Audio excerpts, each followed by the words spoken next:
We welcome our second speaker, Michael Berg. Very delighted that he could come, and to introduce him, Daniel Riehl, his friend. Daniel, you're right here.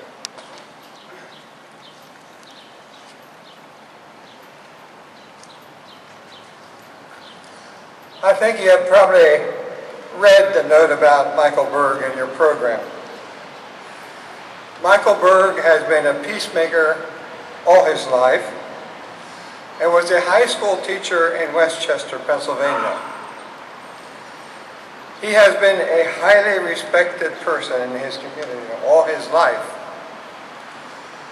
But when his son, Nick, was murdered in Iraq by the al-Sarkawi group shortly after the horrors of the battle for Fallujah, and Nick's picture with his captors were flashed around the world, Michael was overcome with grief and anger. Adding to his trials was the fact that his house and front lawn were suddenly besieged by national and international press. His anger was directed at individuals in our own government for putting his son at risk. I will let him explain his journey from anger to forgiveness and peace as he attended a course on forgiveness at Immaculata College under Sister Sheila Galligan. After his son's death, Michael went to Westchester in front of the courthouse Saturday mornings holding up a sign that said peace. For a while he was there all by himself, but soon others joined him. And a weekly peace vigil continues there to this day. The family moved to Wilmington, Delaware, and Michael immediately put a sign on the back of the house saying, "War is not the answer." And although he then moved to Norfolk, Virginia to be close to his grandchildren, that sign is still there in plain sight for all the traffic that comes to Wilmington on Route 52, a main traffic artery into Wilmington. In 2005, Michael received the Adele Dyer St. Thomas of Villanova Peace Award. Currently, he lives in Virginia close to his grandchildren. I am very pleased to present to you Michael Berg. Thank you, Daniel, and thank you all for having me here, for coming here to be together today. Celeste, as always, has really focused on things that are vitally important. And you know, during that litany, I was thinking that I'd have to think about some of the things that I heard. But whatever we each believe about that day, September 11th, 2001, I think we can all agree that today is a day to reflect over not only the events of that day, but the events of the 10 years that have followed. To me, one of the worst things about what happened on 9/11 was that it was avoidable. I was teaching school that day, high school, and the students that were in the room said to me, "Mr. Berg, why did they do that to us? Why did these people attack us?"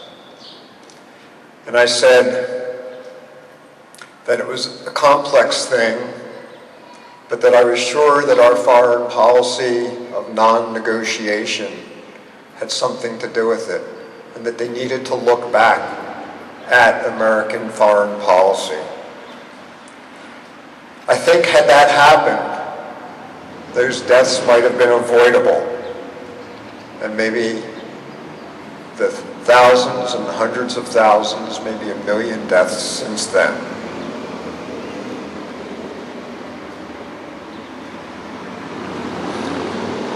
The other really terrible thing is that the events of 9/11 has put us at war seemingly forever after.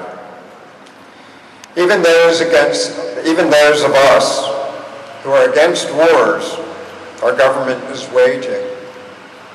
Sometimes we, too, are at war. I know I was for a very long time, especially after my son Nick was killed in Iraq in 2004. Nick was 26 years old, a civilian, and he was at peace in Iraq. He said he was looking for work. He had started his own radio tower construction company, and he said that he believed that if he looked long enough and if he looked hard enough, he would land a big government contract that would just make his little company. He did not get that contract. Halliburton did, Bechtel's did, Lockheed Martin did, and Nick got a coffin and a ride home in a cargo jet that landed unobserved in Dover, Delaware. Nick was at peace with lots of people in a lot of countries. He had gone on 3 separate trips to Africa to help out there where he could put his engineering background to good use. He went to Uganda, Kenya, Tanzania, and the Maasai Reservation. Each time when he left the people a little better off than when he came. He left tools, he left money, he left the business, he left the chance for a better life to those he helped. Once, he even left all of his clothing, except for what was on his back. But most of all, when Nick came back from Africa, he left a big piece of his heart there. And he could not be at peace with himself until he went back. There was so much to do. So it was not a surprise to me when he announced that he was going to Iraq to help rebuild the ruins in which our bombs left that country. He didn't fool me about the big contract. He didn't go for the money. He never made a dime. And when he came home after his first trip again, he left his tools, supplies, and money. And again, he left his heart. Again, he was at peace in Iraq, helping. Again, when he returned home, he found it difficult to be at peace with himself. So, just 6 weeks after his return from Iraq, he boarded another jet plane, and that was the last I ever saw him. While on a humanitarian mission, he was arrested at a checkpoint in Mosul, a northern city, by the Iraqi police. They took him to the U.S. military police, who decided that since he wasn't military, since he did not work for Blackwater or Halliburton or Bechtel's, he was suspicious. They held him illegally for 13 days. No phone call home, no lawyer. And at first he was placed with Al-Qaeda, who shouted anti-Semitic death threats to him. Finally, the FBI came to my house and told me that they had Nick. They confirmed with me that he was who he said, and they told my wife and I that they would recommend his immediate release. This was March the 31st of 2004. He had had a commitment on April 2nd, which he was determined to make. He was in a close friend's wedding. By April the 5th, we still had no word from him. The release of photos of illegal torture, of rapes and murders taking place in the Abu Ghraib prison had now been released, and the war exploded. I filed a writ of habeas corpus, and Nick was released the next day. On April the 9th, Nick phoned from Baghdad. He'd be careful to try to get home as quickly as he could. We never heard from Nick again. We tried everything to find him. The military wouldn't help. The State Department couldn't help. The FBI hung up on me. The private security firm I hired said that it was too hot, too dangerous for their operative safety. The Red Cross, though, did list his name as missing, and only 2 media sources out of dozens I contacted, begging them to publish that my son was missing in Iraq, an American was missing in Iraq. Only 2 of those media sources responded, and they, both after his death, only we didn't know it at the time. I got that dreaded phone call, you know the one, from the State Department on May the 10th. I knew it was coming. And on May the 11th, that awful videotape of Nick's murder was released for all the world to gawk at. That I never expected. I immediately went to war. I went to war with my son's imagined murderers. I went to war with the U.S. military and FBI for holding him in Iraq until it was unsafe for him to travel to the airplane that would bring him home to me. I went to war with the media who would not tell the public that he was missing, but who now wanted to know every detail of his life, as dozens of them camped out in their vans in front of my house. And I certainly went to war with every member of the Bush administration, especially George Bush himself and Donald Rumsfeld. The media wanted a statement from me. I stood in front of my house and I said with all the venom that I had in my heart, Nick Berg died for the sins of George Bush and Donald Rumsfeld. I was even at war with my family, who didn't want me to be at war with anyone. That statement about George Bush and Donald Rumsfeld got me invitations to speak on 6 continents. And each time I spoke, I waged war on war. Finally, I was sent a picture taken in Seoul, or maybe it was Busan in South Korea, where I had traveled to speak. In the picture, I had my arm raised and a fist above my head. I know that to some, a clenched fist means unity, but to me it meant I was ready to fight against war.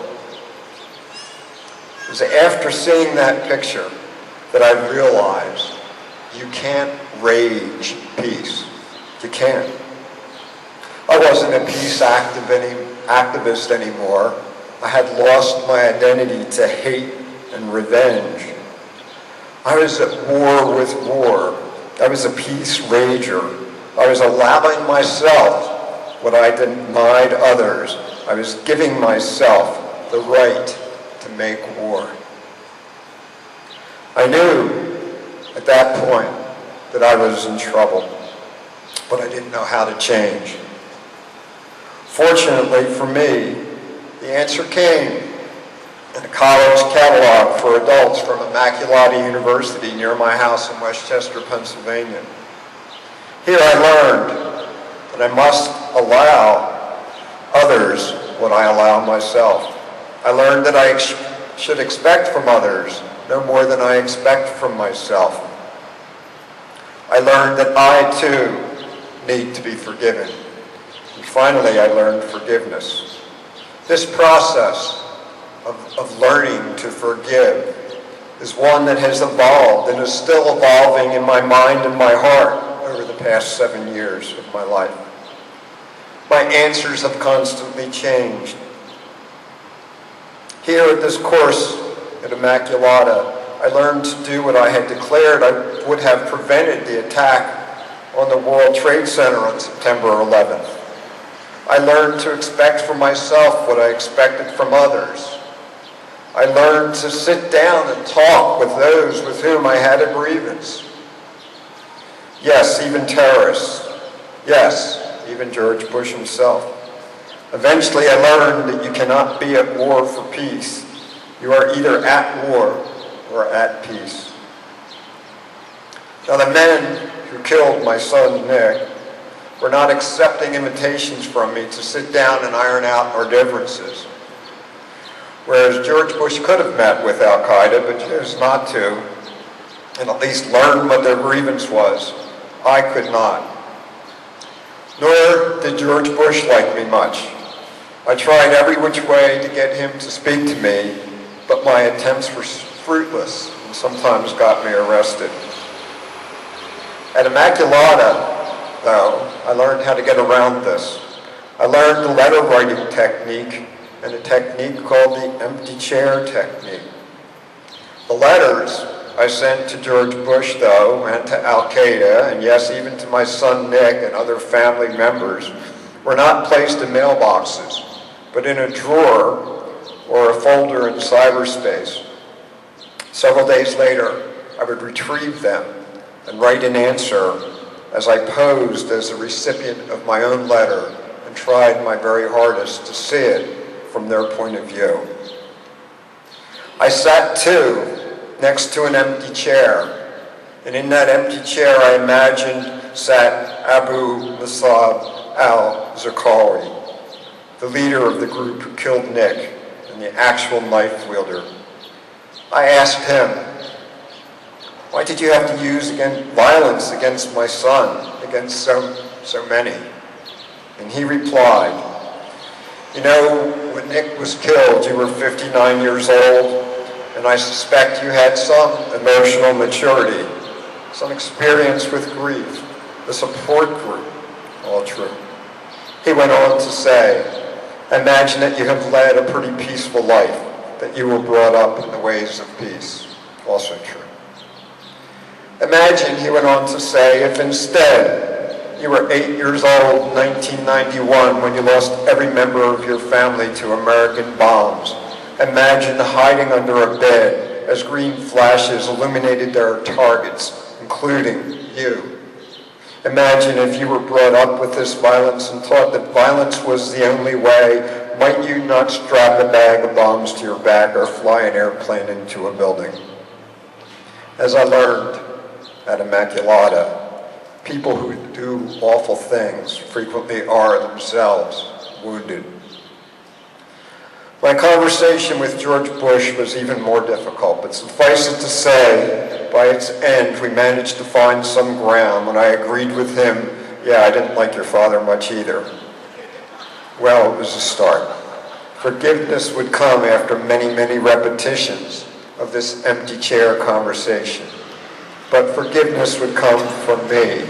I could not forgive on anyone else's behalf, and I do not. Forgiveness, I learned, does not mean condoning the act of the person you forgive. It means forgiving the person. It means forgiving, but still holding that person accountable. It means forgiving, not forgetting.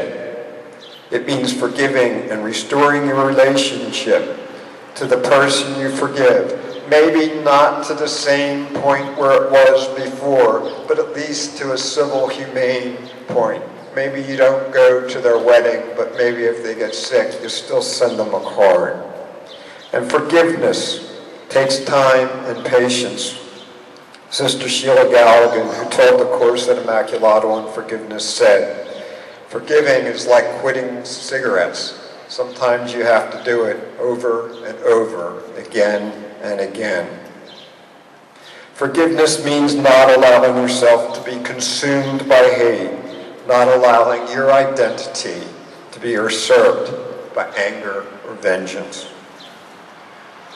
I still have my bad days when I have to start over again, but I can tell you I am no longer at war. I still do most of the anti-war activities I used to do, but I do them in peace, not in war in my heart. And I haven't been arrested lately.